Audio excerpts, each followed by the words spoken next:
Bonjour Djamila Benhabib. Bonjour. Vous êtes journaliste, vous êtes auteur, vous êtes une ardente militante de la laïcité. Vous avez reçu d'ailleurs à ce titre plusieurs récompenses, plusieurs médailles. Comment aimez-vous qu'on vous présente ? Écoutez, femme engagée Ouais. pour la liberté, pour les droits des femmes, pour la laïcité, pour les grandes valeurs humanistes me convient parfaitement. Alors la laïcité, il en est régulièrement question en France, depuis des mois en particulier. Le 9 décembre, aujourd'hui donc, est la date anniversaire de la loi de séparation de l'Église et de l'État en France, la fameuse loi de 1905. Et cette année, le gouvernement a demandé aux enseignants d'organiser des actions de sensibilisation dans les établissements sur cette question de la laïcité. Qu'est-ce que vous auriez, vous, envie de dire à un élève ou à des élèves avec lesquels il est parfois aujourd'hui très très difficile d'aborder ce sujet ? Écoutez, je pense que revenir à l'histoire me semble essentiel avec une fenêtre sur le monde, c'est-à-dire attirer leur attention sur les difficultés que rencontrent les populations, les sociétés qui n'ont pas encore tranché cette question-là. Si je prends l'exemple de l'Irak, par exemple, qui vit une guerre absolument terrible, en raison de la multiconfessionnalisation de l'espace public, eh bien, c'est une façon de faire le lien entre le passé et le présent. C'est une façon aussi d'ouvrir une fenêtre sur l'actualité. C'est une façon, en réalité, de leur dire que quelque part, nous avons ici, en France, des outils, des clés pour comprendre le présent et même trouver des solutions concrètes. Et aux musulmans qui voient dans la laïcité à la française une manière de les empêcher de vivre leur religion, qu'est-ce que vous dites ? Écoutez, il y a d'abord beaucoup de musulmans qui se reconnaissent dans la laïcité. Pour ça, je dis à ceux d'entre eux qui... Oui, exactement, et qui sont très heureux. Je vous assure que moi, j'en rencontre tous les jours et qui sont hyper heureux de qui pouvoir... voient une protection ? Absolument, Ouais. absolument, et une façon aussi de se soustraire de l'origine, de leur milieu, de leur communauté, et les autres... c'est-à-dire les militants politiques, c'est-à-dire les islamistes qui refusent de s'adapter à la modernité, de se soumettre aux grandes règles démocratiques, moi j'ai envie de leur dire qu'ils se trompent de combat, que en France, le modèle de la laïcité est le modèle qui a façonné la France. Et par conséquent, il n'est pas là pour disparaître. Il est là précisément pour protéger l'ensemble des citoyennes et des citoyens, pour construire du commun. Vous avez dénoncé à plusieurs reprises dans vos livres ou dans des articles ce que vous appelez l'islamo-gauchisme. Qu'est-ce que vous mettez exactement derrière ce mot ? Alors c'est un concept qui me fait sourire d'abord parce que c'est en fait deux entités qui sont peut-être à des années-lumière l'une de l'autre, c'est-à-dire la gauche, une partie de la gauche et l'islamisme, comme doctrine politique, comme régime politique. Et les voilà donc qui s'amourachent l'un avec l'autre parce qu'ils ont une conception du monde, l'ennemi de mon ennemi, mon ami. Voilà, en fait, en quelque sorte, c'est un peu ça. Et donc, comme le grand ennemi... c'est l'Amérique, c'est Israël. Donc, on va s'allier les uns les autres pour défendre une posture politique qui ne ressemble pas à la gauche telle que nous l'avons connue.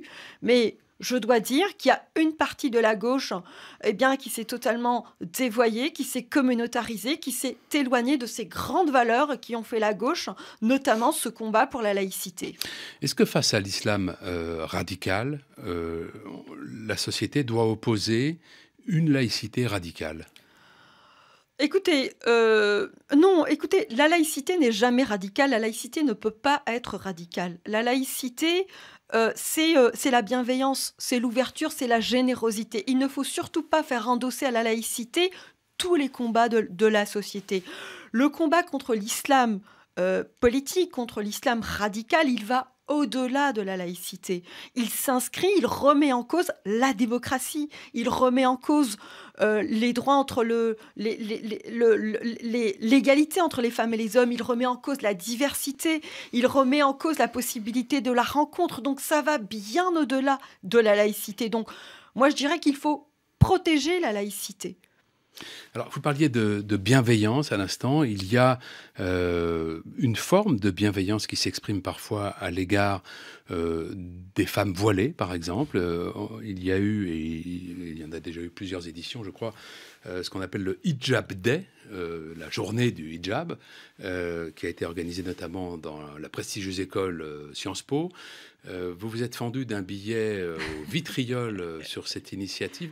Qu'est-ce que ça révèle pour vous, ce type d'initiative? Non, non, alors écoutez, ça, c'est pas du tout de la bienveillance, ça, c'est de la complaisance. C'est présenté comme la défense de jeunes femmes qui seraient stigmatisées. Bien sûr, mais ça, c'est de la connerie à l'état pur. Je veux dire, on ne peut pas banaliser, écoutez, un vêtement qui porte quand même une charge symbolique qui est très forte.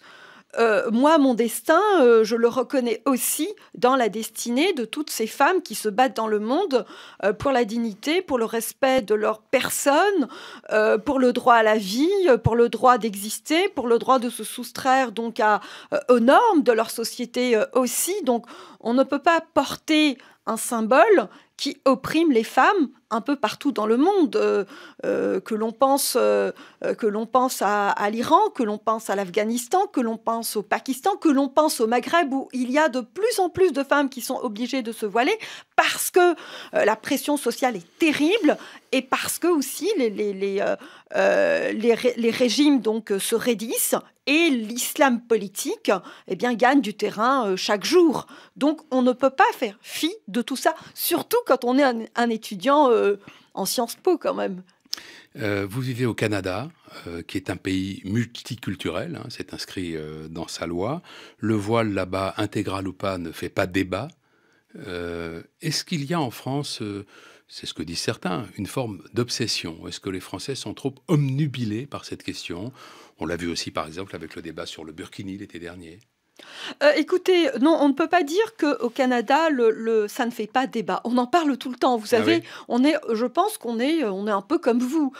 Sauf que bon, pour essayer de fermer le clapet des Français, on leur dit, mais vous parlez beaucoup. Eh bien, moi, je vais vous dire, moi, j'aime ça. Parce que en France, il y a un véritable espace de débat. Bon, alors qui se verrouille un peu parce que il y a cette façon donc de disqualifier l'adversaire, évidemment en le cataloguant d'islamophobe. Mais bon, ça c'est une autre histoire. Mais moi, je trouve que c'est une forme de vigueur intellectuelle et une forme aussi de bonne santé que la société puisse débattre du voile, parce que rappelons-nous, en 1989, cette question-là s'est posée, ça a été donc la brèche, la porte ouverte, et qui aurait dit qu'on en serait là aujourd'hui en 2016 à parler non pas, j'ai envie de dire, du simple voile, mais du voile intégral. Vous vous rendez compte de l'état de régression dans lequel nous sommes? Aujourd'hui, il y a des régimes totalitaires qui voilent totalement les femmes, et nous sommes ici dans les démocraties à nous poser la question, faut-il ou pas interdire ce vêtement? Moi je dis, écoutez, encore heureux qu'on puisse l'interdire en France et en Belgique. Qu'est-ce que les autorités françaises devraient faire, qu'elles ne font peut-être pas aujourd'hui pour lutter contre ce phénomène de l'islam politique et ce que le sociologue, qui est un de vos amis, je crois, Mathieu Bock-Côté, appelle l'exhibitionnisme identitaire?